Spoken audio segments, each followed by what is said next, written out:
it's great to see people come back together. Yeah, celebration in San Diego, sense of normalcy as the statewide reopening gets underway. One of the big questions, what does that mean for masks moving forward? We're breaking down what you need to know in the days and weeks ahead. And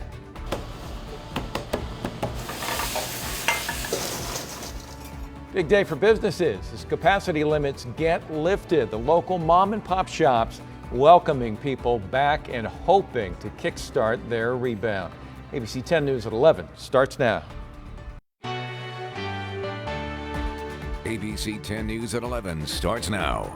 And we are going to get to all of that in a moment, but first to our other big story this morning, remembering Ryan Park and Jamie Huntley Park, the married SDPD detectives killed in a wrong-way crash in San Ysidro earlier this month. This morning, a funeral service for the couple being held in Forest Ranch. Loved ones sharing tender photos and stories of the officers who spent their lives protecting others. And right now, family, friends, and colleagues are coming together to honor Jamie and Ryan. ABC 10 News reporter Marie Cornell is live outside the service. Marie, one thing is clear, this couple touched many lives. Yeah, Jim, you can see that in the number of people that are here for the memorial service. During that service, at one point, they even highlighted the number of organizations that this couple was a part of. They talked about the law enforcement officers that are here, the hockey community. Remember, Jamie was a hockey coach. You also have neighbors as well as family and friends. So also, we're hearing from these family and friends who are talking about this couple. Listen now to a judge who officiated this couple's wedding. The type of people that they were is noble, the salt of the earth. And just give you an example of that, the day that my wife passed away in the hospital, it's a Sunday morning, 10:35 in the morning to be exact. Who came? Jamie and Ryan. They came to the hospital. They had other things to do. Earlier this morning, Sky 10 was above as the hearse carrying the bodies of both Ryan Park and Jamie Huntley Park left the mortuary in El Cajon. SDPD motorcycle officers led the motorcade to Forest Ranch, where two San Diego Fire Department ladder trucks were parked at the entrance as the motorcade drove under an American flag. A crowd made up of family, friends, and law enforcement members gathered in front of the Maranatha Chapel, watching as the casket carrying both detectives was wheeled inside. And so right now they are listening to a number of individuals that were handpicked by the family members to speak about this couple. After this memorial service, we are told they will be heading to a private burial just for the family. Live from Forest Ranch, Marie Cornell, ABC 10 News. Marie, thank you so much. We're going to continue to follow that service today. You can find more information on that and more on the legacies of Jamie and Ryan at 10news.com. ABC 10 News starts now with California reopening. Today's something that we've been waiting for a long time. State of California lifting most restrictions, kicking off its full reopening. No more tiers, no more capacity limits or social distancing.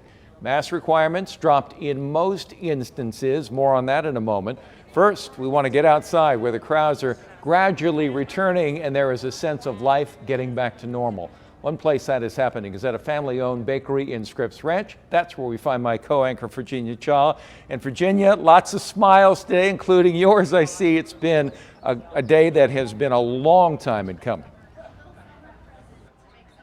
Oh, you can say that again, Jim. We're here at Nutmeg Bakery and Cafe in Scripps Ranch, and just take a look for yourself. A lot of happy people eating some great food. And what we're noticing is not only are the crowds back, we're seeing full capacity inside. That's the first time in 15 months. But we are also seeing people with fewer masks. So we're going to introduce you to this bakery cafe a little bit more in just a minute. But first, today's reopening also means a return to in-person events and bigger crowds at some of San Diego's most popular spots. Of course, this is coinciding with the heat wave. Let's get to ABC 10 News anchor Mary McKenzie, who's at Waterfront Park. Mary, how was the county's official reopening ceremony today? Well, Virginia, I have to tell you, it was almost funny. If you thought this was going to be a soft reopening, I think this caught a lot of people off guard, just how fast this process went this morning. And if there's any indication of just how quickly people are returning to normal, it is this site here at Waterfront Park. You see the crowds here, the fountains are back on. And coinciding with the heat wave, of course, you've got kids playing in the water, you have big kids playing in the water, and picnicking here on the lawn at Waterfront Park. Turns out San Diegans will do an awful lot for a free breakfast burrito, including getting up at 6:30 in the morning. At the county's flagship building, it may have been the free breakfast or perhaps the chance to be back together San Diego. I mean, it's great for us to be out here, you know, because, I mean, we're communal animals and we like to socialize and be around people. It's great to see people come back together. With the music playing and the chessboard waiting for players, the county came unmasked. Roughly 100 people, almost without a covered face inside, spent the first reopened morning together in a way that just 24 hours before would have looked quite different. Many people hopeful that we've learned a thing or two through all of the losses and the sacrifices. There's a lot of newness and awareness of different things in respect to respecting each other racially, and you know. But yeah, I think we're looking forward to getting out and socializing. We'll see what happens. But I think people are really looking forward to gathering. 3, 2, 1. Cutting a ribbon on the reopening of the county's economy along with the rest of California. County leaders calling this the start of recapturing the true spirit of San Diego. It's tested us. It has tried us. There's moments throughout the last year and a half where folks are like, I don't know if I can do this anymore. But we did. And we're here. There's a resiliency that has brought us through this. And you can see that resilience out here. It really is just incredible. I somehow thought there would be more tentative behavior, more people continuing to wear the masks just until they got comfortable. But really, it's as though with this heat wave as well coinciding, it's as though they just could not wait to get back out here, enjoy some of the things that we remember so fondly. Seeing the kids playing in the fountains is just such a welcome sight. Chair Vargas, too, also talked about the Vice Chair Nora Vargas also talked about the unprecedented, historic development of these vaccines that have brought us back to this day. Reporting live from Waterfront Park, Mary McKenzie, ABC 10 News. Thank you so much, Mary. Now, today's state reopening is a boon to small businesses, in particular restaurants that we saw suffering so much during this pandemic. Take a look around here at Nutmeg Bakery and Cafe. I mean, this scene looks like something from before the pandemic, almost, except you do see a few people wearing masks. Now, masks are optional for the fully vaccinated. For those who are unvaccinated, they do ask that people wear masks. And let me take you over here around to the side, and you're going to see something familiar, and that is this big tent that they set up during the pandemic, which, as you know, helped a lot of businesses when they had to move things outside. A lot of seating out here, a lot of happy faces, a lot of great food. This is one of the things that helped them survive. I had a chance to talk to Drew Hoffus, who is the owner of this cafe, and he credits 3 things with helping them make it to this point. You know, I think being owner-operators helps because we were able to not take salaries for a year and still do work, so that helps.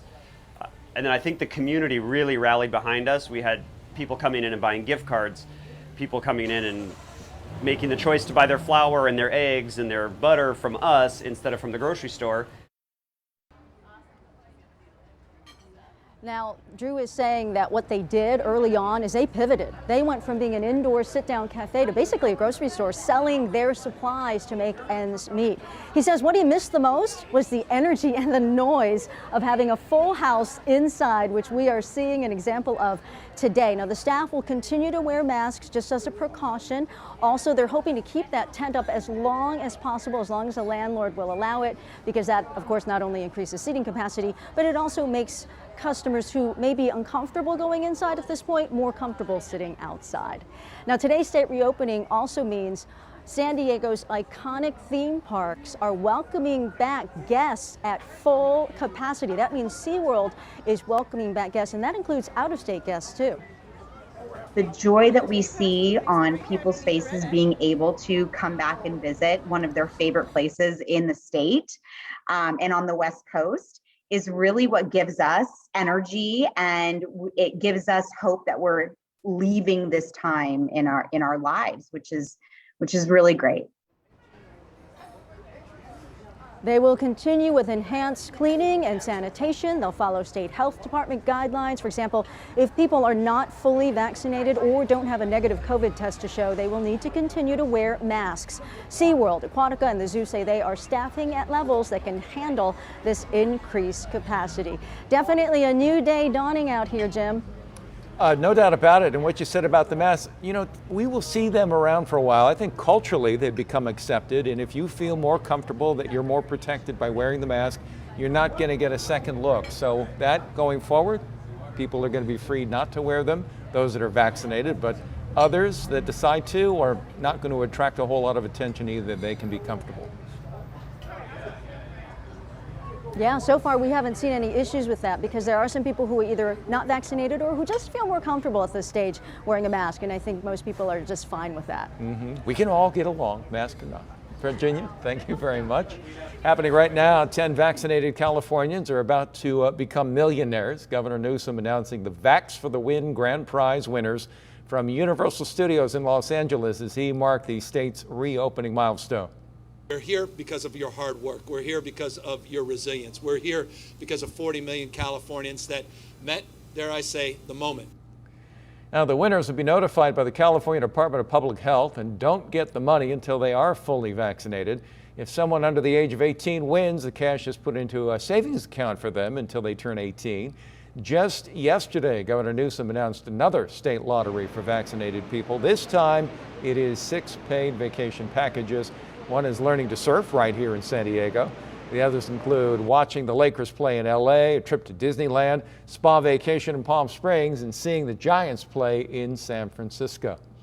Well, one of the biggest changes starting today, the state's mask policy. California now getting in step with CDC guidance on mask wearing. But what exactly does that mean?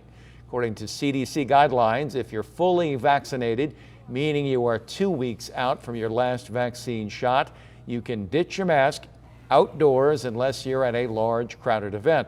You won't need your mask indoors at places like grocery stores, gyms, and restaurants. Still recommended to wear the mask if you are not vaccinated, though. Also, regardless of whether you're vaccinated, at places like schools, healthcare facilities, and public transit, you still do have to wear a mask.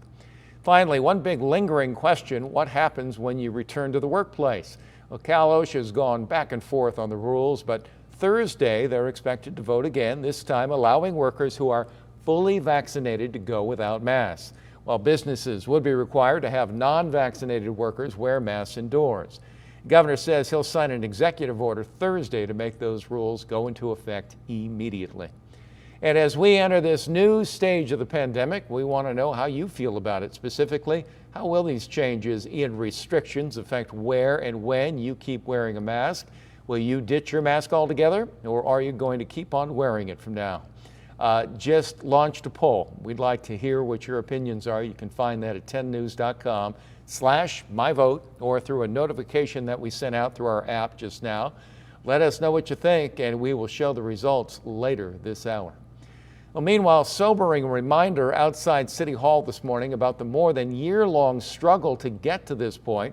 People coming together to set up a memorial downtown to the people who lost their lives due to the virus. That is coming as we learn the U.S. today surpassed 600,000 deaths since the pandemic began. Of that, there were 3,770 who lost their lives to COVID-19 and related symptoms.